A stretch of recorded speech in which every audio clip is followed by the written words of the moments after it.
Hello everyone and welcome back to Let's Play Wario Land. In the last part, we got a good amount of the way through Stove Canyon, and now it's time for the optional stage in Course 24.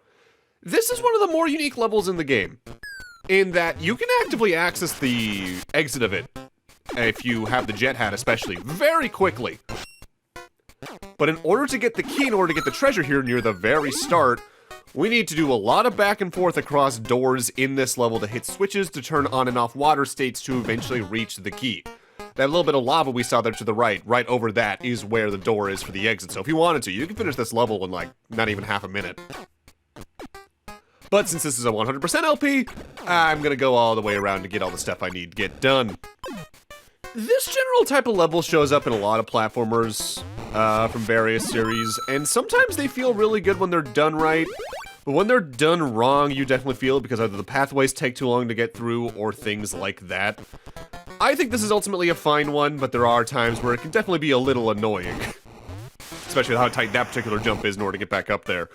So last time in our continued tour through the staff credited in the game, we reached the special thanks section and went over the first few people in that. Next up in that section is Mary Kokoma, who is in the special thanks for this as well as Mario Land 2. And based off what her other work is, which is printed art for Super Metroid, as well as title designing stuff for Tetris Attack and a couple of other games, I'm assuming she's in the special thanks because of some art feedback, or maybe someone showed her some stuff and she was like, nah, you should move this here and things like that. After that is Takahiko Harada, who was a producer on Wario Land Shake It, for instance, as well as Sin Punishment's Wii release. But they did some design advising on Starfy 1, they did the concept for Dr. Mario 64, they were a coordinator for both of the Game Boy Advance Metroids, and they're in a lot of special thanks sections as well, dating back even to the original Metroid. Based on the fact they're a programmer credited in Mario Land 2, 1, as well as Metroid 2, I'm assuming there's special thanks here because they probably gave some advice on how to use the engine, or maybe how to program certain things a certain way. After them is Hiroyuki Yamada, who's a supervisor on a shitload of stuff, including Tropical Freeze, Twin Snakes, Battalion Wars, Prime Pinball. They're apparently a gameplay director on Eternal Darkness, but probably some of the more interesting stuff is that they were English text translators for A Link to the Past, the Japanese version of Shadows of the Empire, Mario 64, Paper Mario, as well as Ocarina of Time and its 3DS version, so I'm assuming they were probably around helping with some form of translating the text in the manual or some form like that. Here's the key, by the way, so now we just need to get all the way back to the entrance, and we'll be able to get the treasure and then quickly end the level after that. In some regards, I guess this is technically the closest thing this game has to an overall puzzle level as well, which is kind of unique. And our treasure in this treasure chest is a trophy. I mean, I am a trophy hunter, so I guess I'll take this. So the next person listed in the special thanks is Takahiro Izuchi, who's actually a name I've talked about before in doing this whole thing I like to do now. They're in special thanks for a lot of older Nintendo games, Metroid 2, Mario and Wario, Fire Red and Leaf Green, but they're largely a producer or a supervisor. They were a producer on Dreamland 3, Kirby Star Stacker, a lot of the early Pokemon games, but also they are the producer on Starfy 1 and 2, which is why I've covered them before. They also were producer on a lot of the older Fire Emblems, starting with, I believe, Fire Emblem 5, I want to say. Next up is a name a lot of us have probably seen and just not paid attention to in the special thanks, Dan Osen. Some of their earlier stuff is largely some special thanks, like in Metroid 2, Kirby's Adventure, Dream Course. But their main role they've been doing since, effectively, A Link to the Past is English script writing, translating, or localization. They did that for Link to the Past, Link's Awakening DX, Ocarina of Time, Fire Emblem Awakening, Shadows of Valentia, Shadow Dragon's NES version on the Nintendo Switch Online, and their most recent role in that regard is for the Another Code remake that came out about 2-3 weeks ago, I think, at this point, on Switch, which I really need to pick up because my buddy Volt tells me the first one is really good, and I need to look into that. That's that level out of the way now. Which means the only level left in Stove Canyon is the one with the boss fight, so we're almost done here. With that said, in the meanwhile, the next person in the special thanks is Nobuhiro Ozaki, whose main stuff is being a programmer for various Nintendo games. Metroid 2, Wario Land 2 through 4, Metroid Fusion, Zero Mission, WarioWare Touch, they all did programming on that. Their last credit is in 2004, so I'm assuming they've probably left the industry at this point. Next up, probably the shortest role list that we have thus far in the special thanks is David Patton, who I will read the entire list of. They're only in special thanks sections for this, Crash Bandicoot 2, Crash 3, and Formula 199.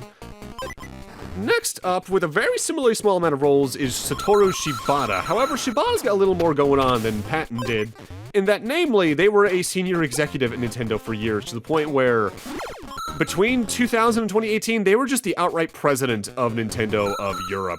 On top of the fact, I think they also did some direction stuff for Pokemon. So they were pretty much a bigwig for a good while there.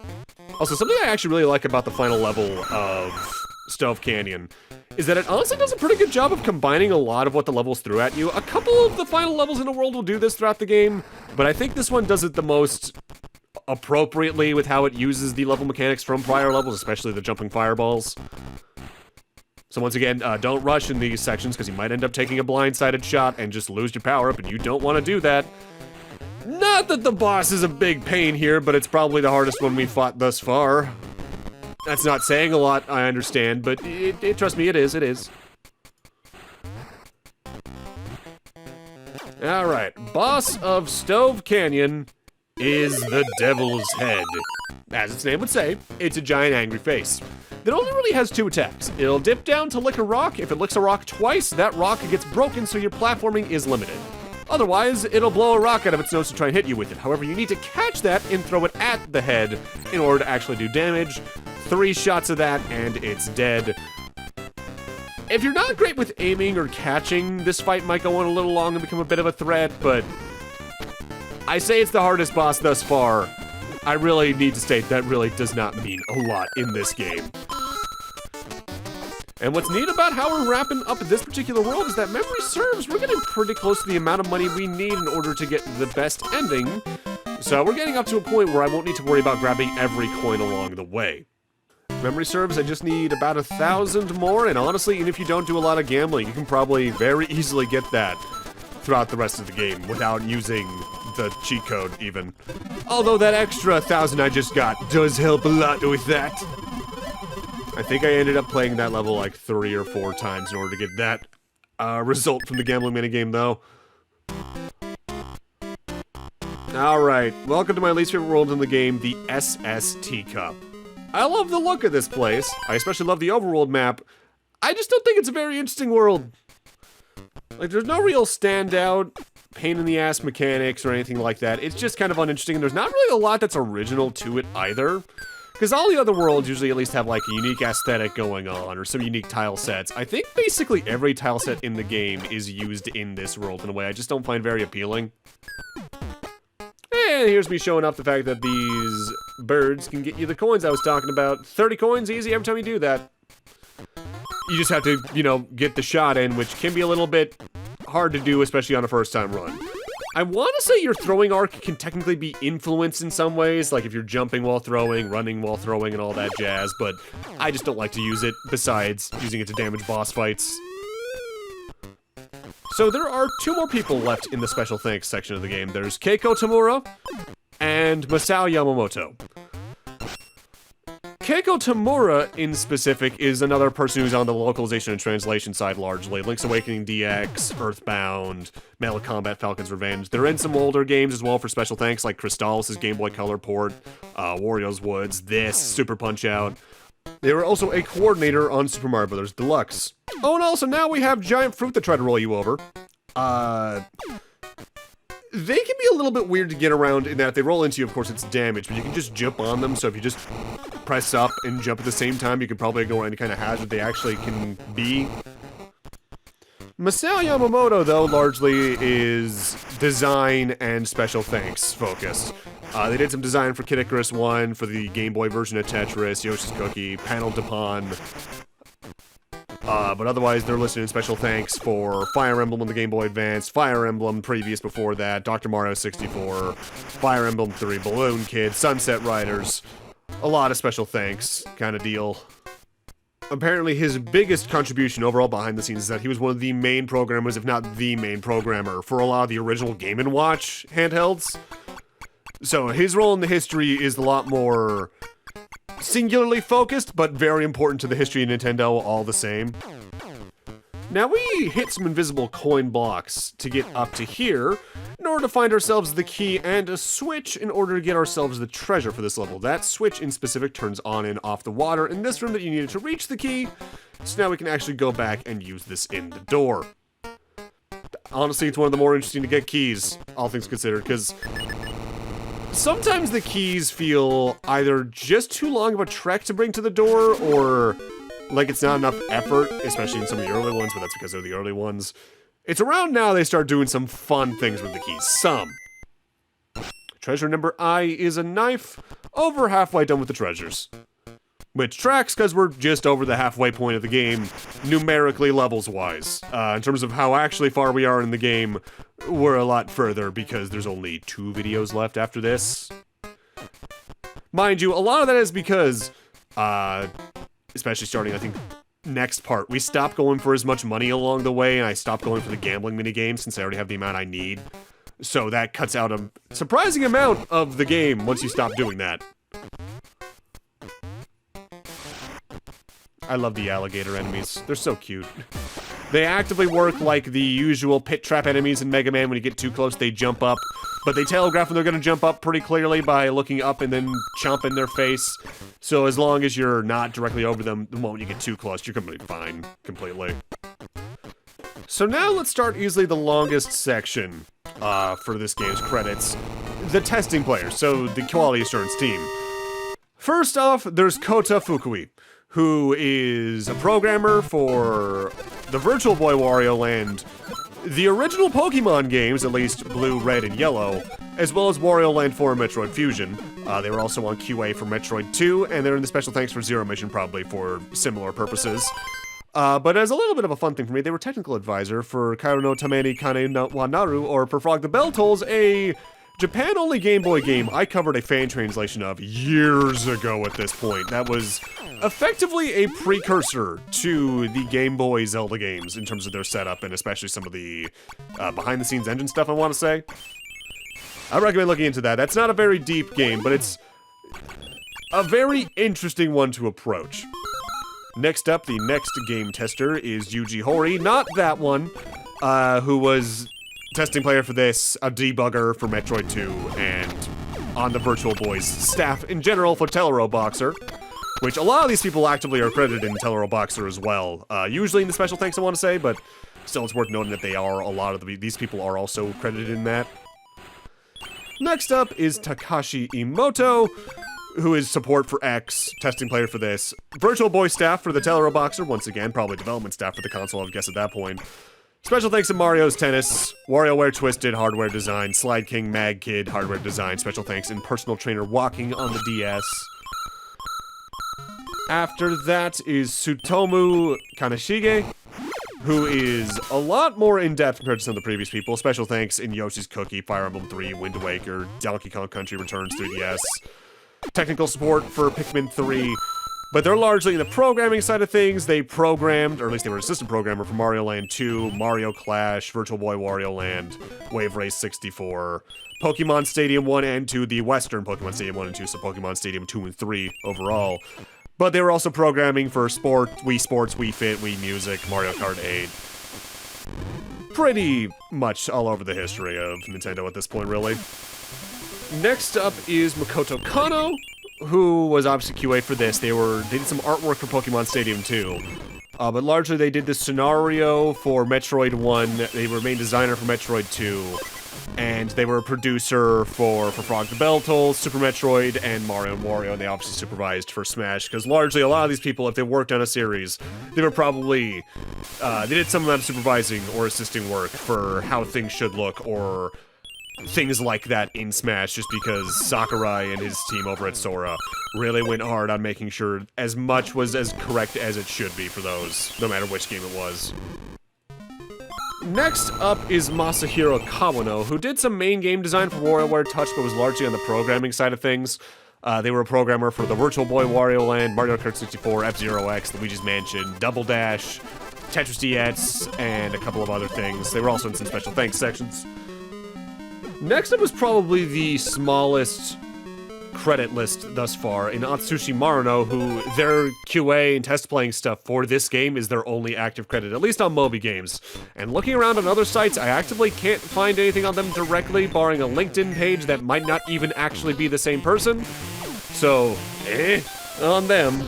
Afterwards, though, and the last person we'll cover, at least for today, is Masaru Okada, who is largely in the debugging and special thanks side of things. They did some Famicom Detective Club stuff for cooperation. They debugged Metroid 2. They're in the special thanks from Super Metroid. They were QA on this. They were then in special thanks from Mario's Tennis and Fire Emblem 3, as well as, once again, Telero Boxer. What it probably comes down to is that a lot of the people actively listed on this game's testing players and all that were probably more maybe on the engine side of things or the development side of things for like literally the console more so than the games. So they were probably asked for advice on what this could do or how to handle this specific aspect of how to program for the systems in question. Course 28 here is another level that just kind of flies by and doesn't leave a lot of impact. There is some extra sections you can get some pretty good coins on if you go into a certain door first to make other ladders appear. But if you're just blazing on through, you don't need to worry about a lot here, honestly. Again, this is my least favorite world, not because it's annoying, it's more just it's uninteresting, barring maybe the boss fight, and even then, if you use the dragon head when we get there, you're not really gonna have much of a boss fight ahead of you. But hey, at least you get to see my favorite little weird seal enemies again, who I think are adorable. Also, I don't think I've addressed it outright, but whenever you see, like, the dots in the water, that's largely a current. However, most of the currents in the game you can do well enough at resisting that they're not too big of a threat. On top of the fact, there's only a couple over bottomless pits, rather. And if you have the jet hat, guess what you can ignore? With that said, the next level is one of my least favorite in the game because it is one of the longest, especially if you're trying to get all the treasures. And it just gets to a point of feeling kind of tedious. Course 29 is maybe one of the 3 levels in the game I can just outright say I don't enjoy revisiting. Albeit I like the theming of it because we're actively invading the SS Syrup, which is an interesting visual flair. So the thing that this level's got going on that's a little unique is that we have doors like this that you actively can't enter because they are one-way doors. You can only enter them from the other side because effectively this level's structure is you're alternating between one side of the interior of the ship and the other alongside the other little rooms along the way. Figuring out where the key is, whereas where you need to use the key is a factor of flipping between the two areas until you find where you're looking for.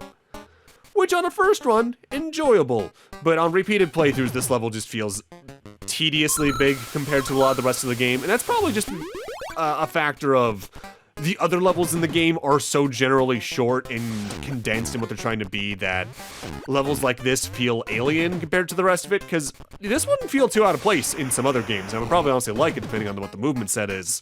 It's just that for this game specifically, this level feels a little off.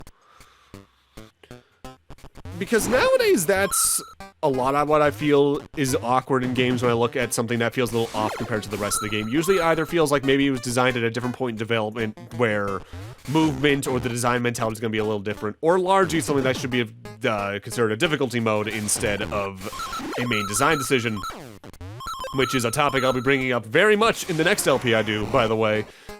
A good example of such is the game Panzer Paladin from my memory.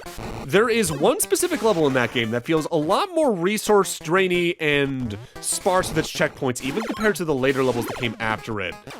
That just made it feel frustrating because it felt like it was designed around a harder difficulty or around more expert play than any of the levels before it or after it. Either way, here in this room with the ominous guillotines and the instant kill enemy is our key. Getting in there is surprisingly scary. But once you grab the key, it's just a simple jaunt backwards back over to a place where the door was, and we'll grab the treasure, and then we can go and end the level. And from there, it's just finishing off this world with the boss fight next time. And the level with the boss is a lot shorter than this one, I'll tell you that much. Thankfully, despite this level scale, they do the right thing in this game where every level has its own unique timer amount, and frankly, even on our first playthrough, you're probably not going to see yourself run out of time unless you're super grinding enemies in some form, or you're just really checking for hidden blocks everywhere. The amount of time I've died to a time over in video games over the years can probably be counted on 4 hands total, which is saying a lot because I've played a lot of games for a long time. Like, I think I've maybe gotten a couple in certain Sonic levels, especially on the first playthrough. I'm looking at you, Collision Chaos in the CD. And I think a couple levels in Mario 1 I did when I was very young, especially because I was super cautious about holding down the run button because I was scared of the Hammer Brothers coming up. Probably also Mario World in a couple of cases. But largely, if I hear the time sound now, it's probably because I'm playing something where the timer is specifically low, like Luigi U or something like that. Despite that, though, I do remember getting lost in this level on my first playthrough a good bit because I was entering the first door I saw every time. That just led to me going in circles in some cases. I was very bad about absorbing level design if I was trying to find other things in specific during certain points in my life, and that includes when I first played this. But with that, I'm gonna need to end this off here. Thank you guys for watching, and in part 6, we're gonna finish off our adventures here on the SS here before heading on to the second to last world. See you guys then.